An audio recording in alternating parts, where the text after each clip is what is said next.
The snow had been falling without pause, covering the city in a glassy stillness that muffled every sound. The streets were nearly deserted, save for the occasional cab gliding through the slush, headlights cutting hazy tunnels in the storm. Street lamps glowed like golden halos against the deep blue of the night, their lights spilling across the pavement in fragile pools that made the world feel smaller, lonelier. The air carried a biting chill, one that clung to the lungs with each breath, and most sensible people had already taken shelter inside warm apartments or behind glowing windows. Michael Anderson was not most people. He walked slowly, his hands shoved deep into the pockets of his long black coat, each exhale rising in front of him like smoke from a fire burning low. He was tall, immaculately dressed, the kind of man strangers glanced at and assumed had his entire life in perfect order. A man who carried power and wealth with ease. A man who had no reason to be wandering the city at midnight. To anyone watching, he looked like control itself, but appearances were a poor mask for the truth. Inside, he was a man unraveling in silence. The penthouse he had left behind hours earlier had felt too empty, too heavy with its polished surfaces and floor-to-ceiling windows that looked out on nothing but winter sky. He had stayed late at the office, hiding behind meetings and contracts until there was nothing left to distract him. Still, when he finally returned home, the silence pressed him like a weight he couldn't bear. So he had left again, walking, without direction, letting the cold sting his skin as if punishment might fill the hollowness he carried. He paused at a bus stop, the bench frosted over in a thin sheet of ice.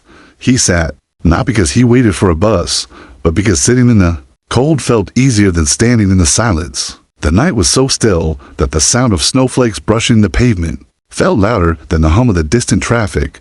He let his thoughts scatter business deals, failed relationships, the years that had slipped away. He was a man who had built towers of glass and steel, but had not built anything that could fill the echo inside him. Movement caught the corner of his eye, pulling him from his drifting thoughts. Through the curtain of falling snow, a small figure appeared, a child. She couldn't have been more than 7 or 8, her thin pink coat no match for the storm. She clutched a paper grocery bag tightly to her chest, her steps uneven, shoes soaked through, hair dotted with flakes of snow. Michael blinked, uncertain if she was real or just a fragment of memory brought to life by the cold. But then she tried to climb onto the icy bench. Her small hands reached, her foot slipped, and in a breathless instant, she crumpled to the ground. As though someone had cut her strings, the grocery bag tumbled from her arms, spilling its contents across the frozen pavement, a bruised apple rolling in a slow circle, a piece of bread still wrapped, but already hardened by the cold. For a moment, Michael didn't move. He simply stared, his heart thudding with a sharpness he hadn't felt in years. People walked in the distance, but none came closer, their heads ducked, their eyes fixed anywhere. But here, strangers passed her by, as if her fall had been swallowed whole by the storm. Something inside him broke loose, before his mind could reason, before logic could remind him of the walls he had built. He was already on his feet. The snow crunched under his shoes as he dropped to his knees beside her. He pulled off his glove, his hand reaching for hers. Her skin was frighteningly cold, like porcelain left outside in winter. He shook her gently, his voice cracking more than he liked. Hey, can you hear me?"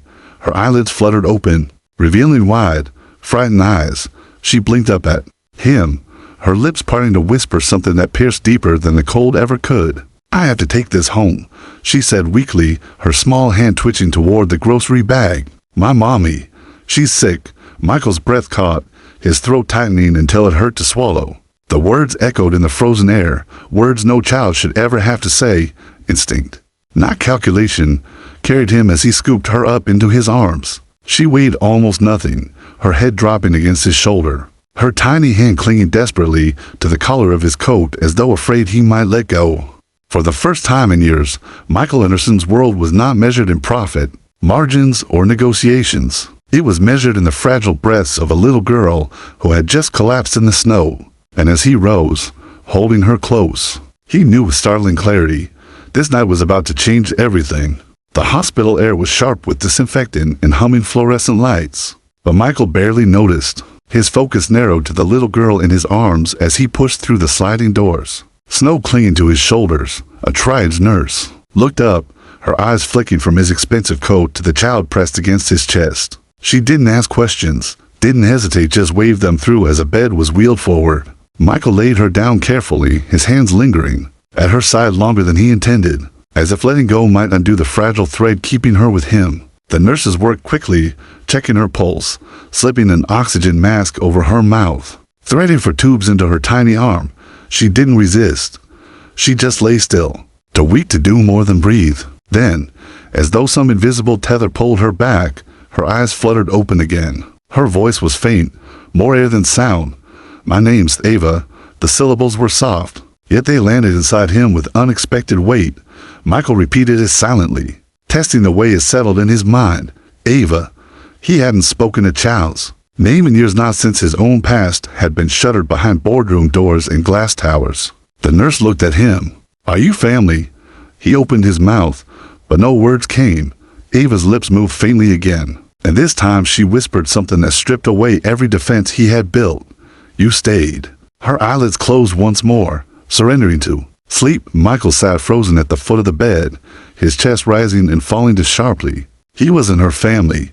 He wasn't even supposed to be here, and yet he couldn't walk away. Hours crawled by. He refused coffee. He ignored his phone, buzzing relentlessly with calls from investors who would never imagine their CEO was sitting in a pediatric ward at 2 in the morning, his tie leg crumpled on the side table, his hair damp from melted snow. His world had shrunk to the slow rise and fall of Ava's chest beneath the thin hospital blanket. When she stirred again, her lashes trembling, Michael leaned forward instantly. She turned her head weakly toward him. "Can I go home now?" He blinked. "You just fainted in the street. Don't you want to rest?" Her small head shook, stubborn despite the fragility of her body. "My mom, she'll be scared. She doesn't know where I am. She gets worse when she's scared." The matter-of-fact tone cut him. She wasn't asking to stay safe, she was asking to return to danger. Not for herself, but for her mother. Michael studied her thin frame, her cracked lips, her damp hair clinging to her forehead. "How old are you?" he asked quietly. 7, 8 next month. The ache in his chest deepened. He swallowed hard. "Why didn't you eat?" Her gaze dropped, the shame too heavy for her small shoulders. The line was too long at the shelter yesterday, and today too. Michael closed his eyes, memory striking like a blade. He remembered sitting in cold waiting rooms as a boy, listening to his mother cough blood into tissue she tried to hide. He remembered the absence of a father who never came back. He remembered promising himself he'd build walls high enough that nothing like that could touch him again. But here he was, watching those walls crumble at the sound of a little girl's voice. The nurse returned, adjusting the floor. "She needs fluids, rest. She'll recover. She's lucky you brought her when you did." Michael stared at Ava's still form and whispered under his breath, "No, I'm the lucky one." But the calm didn't last. When Ava opened her eyes once more, she reached a small hand toward the paper grocery bag someone had placed back on the chair. The bruised apple and bread were tucked inside again. She pointed at it. "I have to bring that home. She's waiting." Michael's breath caught. "Who's waiting?" "My mommy." Her voice wavered, but her gaze didn't. "She's sick. I promise I'd bring this back." Michael looked at the bag, at the girl, at the snow still melting off his coat. He understood then that this night was far from over. Saving Ava was only the beginning. Something darker, heavier waited at the end of that grocery bag. And for the first time in years, Michael felt a shiver of fear, not for himself, but for what he might find if he let her lead him home. And still, he knew with terrifying clarity, he was going to follow her. The cab rolled slowly down streets that looked more forgotten than lived in, the snow piling on corners of brick buildings that hadn't seen a coat of paint in decades. Michael sat stiffly, his gaze fixed on Ava beside him. She was small enough that her coat seemed to swallow her whole.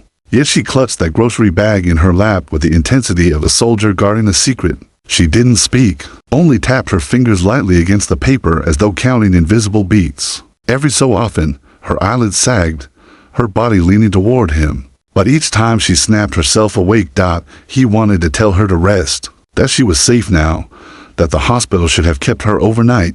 But when her wide, steady eyes turned toward him, he realized nothing he said would matter. She wasn't worried about herself. Her whole world was waiting on the other side of this ride. The driver cleared his throat softly. "Sir, we're almost there." Michael leaned forward. "Where?" The car slowed before a narrow, dimly lit street lined with weary buildings. Some windows glowed faintly, others were dark with broken blinds. It was the kind of place Michael had trained himself not to look at as he sped past in town cars, the kind of place that didn't exist in boardrooms and skyscrapers. Yet now, it was unavoidable. Eva climbed the creaky steps with the certainty of someone who had done it 100 times before, her small hand steady on the frozen railing. She stopped at a door with peeling paint, where a shoelace dangled. With a brass key tied at the end, she unlocked it in one motion and pushed it open. The hinges groaning, Michael followed her in. The air hit him first stale, damp, tainted with sickness. It was one room, no bigger than his office bathroom. A thin mattress lay in the corner, covered with mismatched blankets that looked more like rags than bedding. On it, a woman lay motionless, her skin pale, her lips chapped, her chest rising with shallow, rattling breaths. "Mommy, I'm back," Ava whispered, setting the bag gently on the floor. She hurried to the mattress, pulling the blanket higher around the woman's shoulders with hands too small for the task. "I got the bread and an apple. See?" Her voice brightened artificially, like a child pretending everything was fine. But the tremor beneath it gave her away.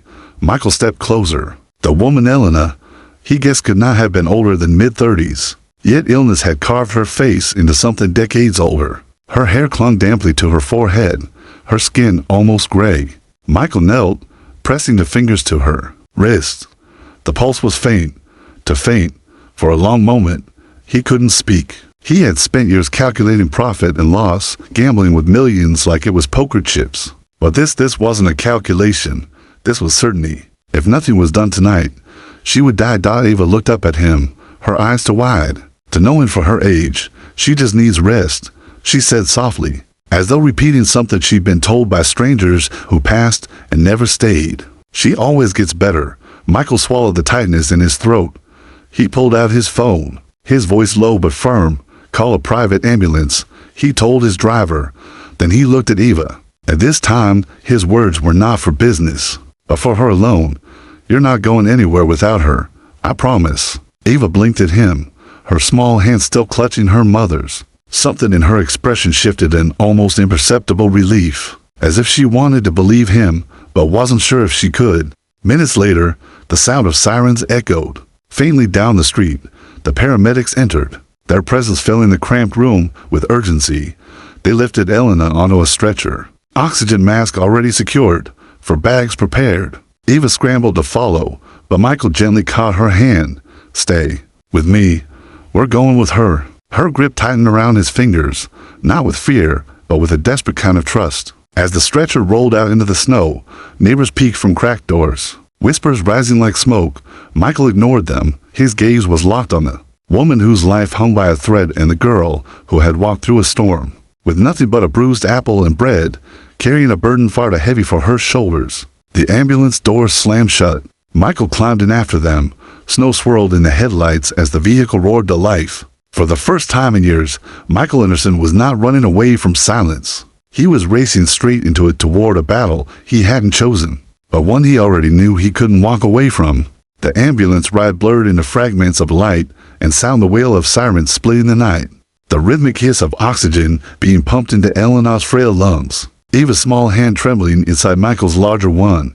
He sat rigid, his jaw tight, staring at the pale figure on the stretcher as if his eyes alone could keep her tethered to life. The girl leaned forward, whispering to her mother even though she couldn't hear. "Mommy, it's okay. We're going to the hospital now.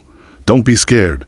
I'm right here." Her voice was soft, but every word cut Michael open, because he heard in her tone a strength no child should need to carry. At Mass General, the chaos snapped into sharp order. Nurses and doctors swarmed around the stretcher, their words clinical. Precise: pneumonia, hypoxia, malnutrition, late stage.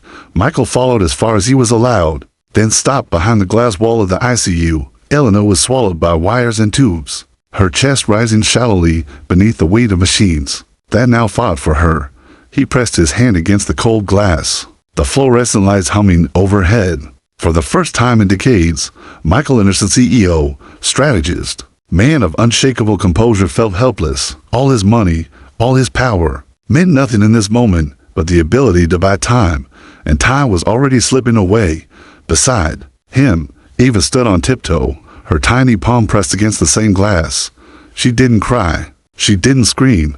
She just stared, motionless, with the quiet stillness of someone who had already lived too many nights like this.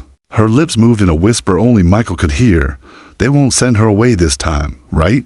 He crouched down beside her, lowering his voice to something steady even though inside he was breaking. Not while I'm here. She looked at him then, really looked, her eyes weighing his words as if testing their worth. She blinked slowly, and in that simple act, Michael felt the crushing awareness that she didn't trust Iselina anymore. And yet, for this one moment, she chose to believe him. Hours stretched into an endless night.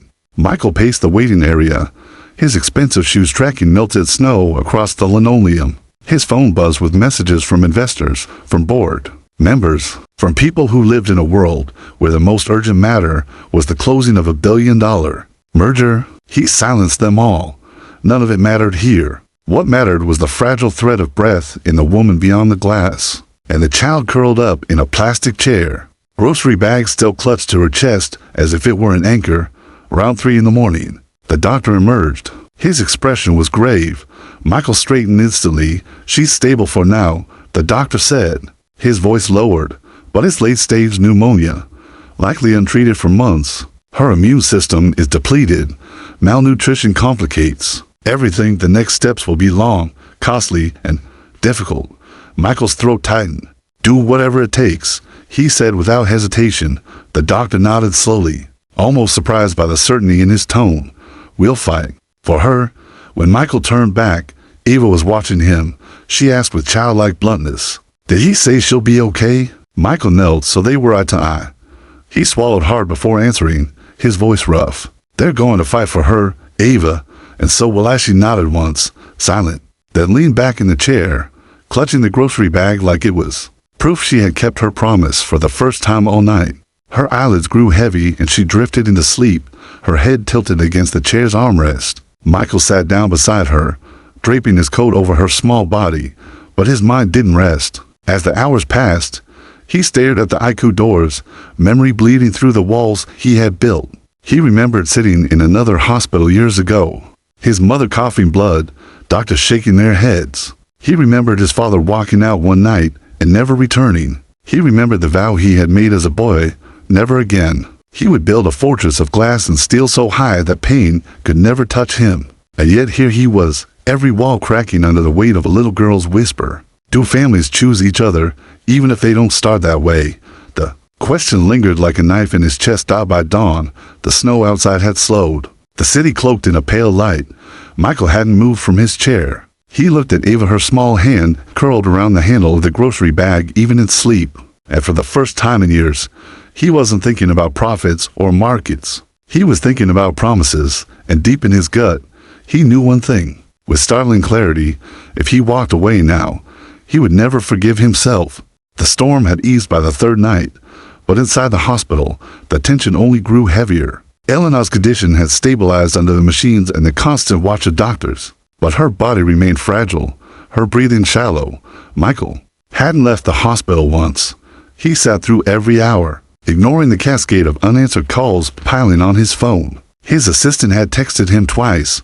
The board is asking where you are and Ray needed at tomorrow's meeting, but he hadn't responded. For the first time in his career, the weight of an empire felt insignificant compared to the quiet rise and fall of one woman's chest, and the little girl curled against his side, who had begun to treat his presence not as coincidence, but as something permanent.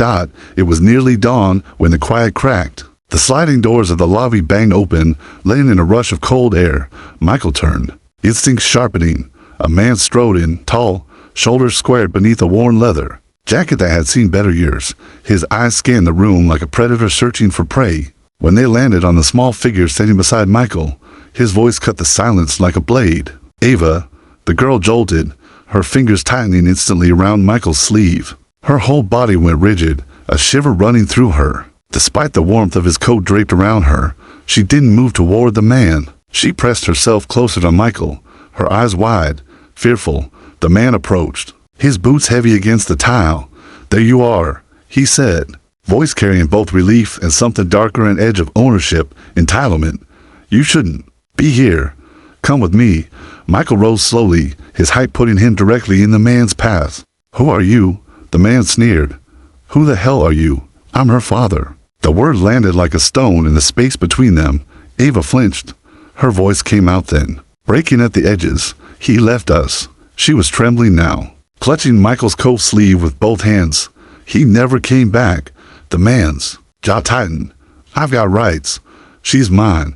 Michael felt his chest tighten, his pulse heavy in his ears. Rights? He looked down at Ava, clinging to him as though letting go would mean falling into a chasm she couldn't climb out of. He remembered the night he'd carried her through the snow, her whisper about her mother, the way she'd trusted him without question. He remembered her asking if families could choose each other. And he knew this wasn't a conversation about rights, it was about who had stayed and who hadn't. "She's not an object you can just claim," Michael said, his voice low but still threaded. The man's eyes narrowed. "What gives you the right to stand in my way?" "Money, a suit. You think you can replace me?" Michael didn't answer. He didn't need to. His silence, the way he placed his hand protectively on Ava's shoulder, spoke louder than words. Ava looked up at him, her eyes filled with both terror and something else bleeding. "Don't let him take me." The man stepped closer, but before anything else could erupt, a nurse hurried over. "Sir, please. This is a hospital. Keep your voice down." The man glared at Michael, then leaned back slightly. "I'll be back." He growled. "This isn't over. Courts will hear me. She's my blood, and I'll get her back." With that, he turned and stormed out, the automatic doors hissing shut behind him. Michael exhaled slowly, but the fury in his chest didn't ease. He knew the man wasn't bluffing. The threat was real. The law didn't always care about love or presence, it cared about bloodlines and paperwork. And for the first time in years, Michael felt fear. Not the fear of failure, not the fear of losing the deal, but the fear of losing something that had already carved its place into him. This small girl with wide, steady eyes who had chosen him without words. He crouched down, meeting Ava's gaze. "Listen to me," he said gently. "You're safe. I won't let him take you." Her lip trembled, but she nodded, as though she had already decided to believe him. She pressed her head against his chest, the grocery bag she still carried crinkling between them. Michael looked past her, through the glass of the ICU, to Ellen lying motionless. A cold certainty filled him. This wasn't just about helping anymore. This wasn't about a good deed or charity. This was war, and he would fight it in the only arena left, the courtroom. And for once, Michael Anderson wasn't preparing to defend a corporation. He was preparing to defend a child. The courthouse was colder than the storm outside. Its marble walls echoed with footsteps and whispers, but none of it reached Michael's ears. He sat at the long wooden table, shoulders squared, the weight of his tailored suit nothing compared to the burden pressing against his chest. Beside him, Ava's hand was tucked into his, her fingers small, but gripping with surprising strength. She didn't look around at the sea of strangers or the towering walls of justice. She stared only at him, eyes steady, silent trust written in them. Across the room, the man who called himself her father sat rigid, his lawyer flipping through papers with a self-assured smirk. The man's expression was unreadable, part triumph, part bitterness, but Michael saw the truth in the flicker of his eyes. This wasn't about love. It was about possession. The judge entered, robes brushing the floor, and the bailiff called the room to order. The words that followed blurred into legal jargon, motions and counter motions, but the heart of it was simple: blood against presence, rights against promises. The man's lawyer spoke first, his voice polished and confident. "Your Honor, my client is the biological father of this child. He has legal standing, he has blood ties, and regardless of his absence, the law recognizes his claim. We ask for custody to be restored immediately." The words stung, not because they carried truth, but because they carried the weight of the law's indifference. Bloodlines mattered more than bruised apples, more than nights spent holding the child through storms. Michael's lawyer began to rise, but Michael lifted a hand. "I'll speak," he said, his voice calm, but edged with steel. He stood slowly, the room falling into an uneasy hush. He wasn't the kind of man who usually belonged here. He belonged in boardrooms, surrounded by men who traded lives like numbers. Yet in this moment, he knew he had never belonged anywhere more. "Your Honor," he began, his tone low, deliberate, but carrying across the room with clarity. "This isn't about money. It isn't even about biology. It's about who was there. He paused, the silence amplifying his words. Who carried her out of the snow when no one else stopped? Who sat by her hospital bed when she woke up afraid and alone? Who made sure she didn't face hunger another night? Family is not blood. Family is who stays. He glanced down at Ava, then back at the judge, his voice sharpening. Biology did not pick her up when she collapsed in the street. Biology didn't sit in this hospital day and night. Biology didn't promise her she wouldn't be left again. His gaze shifted toward the man across the room. Presence did, and presence is what she deserves. The father's lawyer shot up. Objection, emotional manipulation. The law, but before he could finish, the judge raised a hand. The room stilled. The judge's eyes softened as she looked at Ava. Child, do you wish to say anything? The air grew heavy. Every eye turned to her. Ava's grip on Michael's hand tightened until her knuckles whitened. She rose slowly, her small frame almost swallowed by the vast courtroom. For a moment, her voice didn't come, and Michael's heart hammered in his chest. Then she spoke, soft but steady. I want to stay with him. She nodded toward Michael, her chin trembling but her words clear, because he didn't leave. The silence that followed was profound, so deep it seemed even the building itself was listening. The father shifted uncomfortably, his lawyer frozen mid-breath. The judge leaned forward, studying Ava, then Michael. When the gavel finally struck wood, the sound cracked through the tension like thunder. Custody is granted to Michael Anderson, pending Elena Alvarez's recovery. The man cursed under his breath, shoving back his chair, but no one looked at him. All eyes followed Michael as he lowered to one knee, taking Ava into his arms. As her small body collapsed into him with relief, she buried her face into his shoulder, whispering something only he could hear. Thank you. For the first time in years, Michael Anderson felt his chest ease, not with the thrill of victory, but with something deeper, rawer belonging. But even as the warmth of that moment settled, a shadow remained.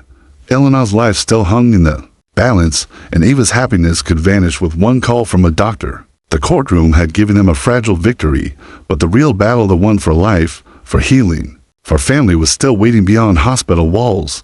Michael rose, holding Ava as if she were the most important deal he'd ever secured. Snow swirled outside the courthouse windows, silent and relentless. But this time, he wasn't walking into it alone.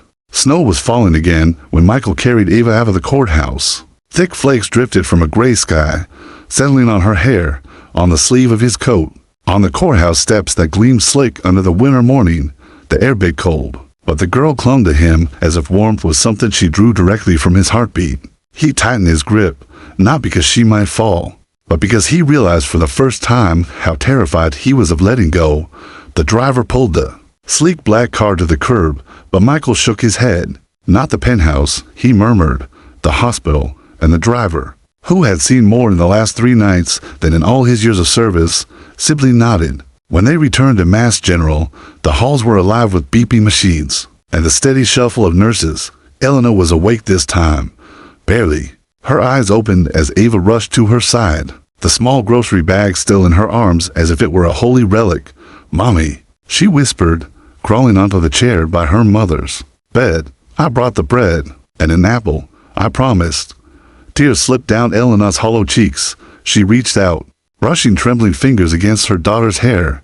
Then her gaze shifted to Michael, standing just inside the door, silent as stone, but with something raw and unhidden in his expression. You saved her, Elena rasped, her voice a broken whisper. Michael shook his head. She saved me. For days afterward, Michael didn't leave. His world shrank to this hospital wing. He brought in food, blankets, books for Ava. He answered no calls. When board members threatened to panic, his assistant finally lied for him. The CEO is on a confidential negotiation, and in a sense, she wasn't wrong. He was negotiating something greater than any deal, the fragile threads of a family, being rewoven before his eyes. It wasn't easy. Elena's body fought. Some nights she slipped back under, her lungs rattling, her skin gray. Doctors warned him more than once to prepare for the worst. And Michael would stand at the window, watching snow bury the city, whispering to himself words he hadn't prayed in decades. Ava never cried, but he saw it in her drawings, every day she sketched. On cheap paper he bought her from the hospital gift shop. A crooked bed with wires, a little girl beside it, a figure standing guard at the door. One morning, A week later, she handed him something different. Not sorrow, but hope. 3 hands, drawn in crayon, joined together. One small, one frail, one strong. "It's us," she said simply, her smile fragile, but real. Michael felt his throat close. He pressed his palm over the drawing, sealing it with the weight of reality. "Yes," he whispered. "It's us." That night, Ellen awoke stronger than before, her voice steadier, her pulse holding. She looked at him through glassy eyes. "Why are you doing this?" Michael sat forward, his suit jacket hanging off him like he'd worn it for days, which he had. "Because no one did it for me," he admitted, the words raw. "Because I know what it feels like to watch someone fade, and I swore I'd never feel it again. And yet, I met her, and now I can't walk away." Tears slid silently down Elena's cheeks. She reached out not just for Ava's hand, but for his. For a moment, all 3 of them were linked, a chain of fragile hope and iron resolve. Weeks passed. Elena's health returned in fragile increments. Ava's laughter grew lighter, no longer heavy with the burden of promises too big for her shoulders. And Michael lonely, hollow. Michael found his silence broken, not by boardroom chatter or the hum of elevators, but by the sound of a child humming as she colored by the window, and a mother smiling faintly as she watched. The final revelation didn't arrive in words, but in the quiet realization one snowy evening. Michael stood at the hospital window, watching the city wrapped in glass. The same view that once made him feel empty now seemed smaller, warmer. He wasn't looking at towers and profits. He was looking at belonging. For years, he had built walls, high enough that nothing could hurt him. But now, those walls had been broken by a little girl who carried a bruised apple through a storm, and a mother who fought for every breath. And in the ruins of those walls, Michael found something he never expected: family. Outside, the snow fell. Inside, the room was warm, and for the first time in his life, Michael Anderson didn't feel alone.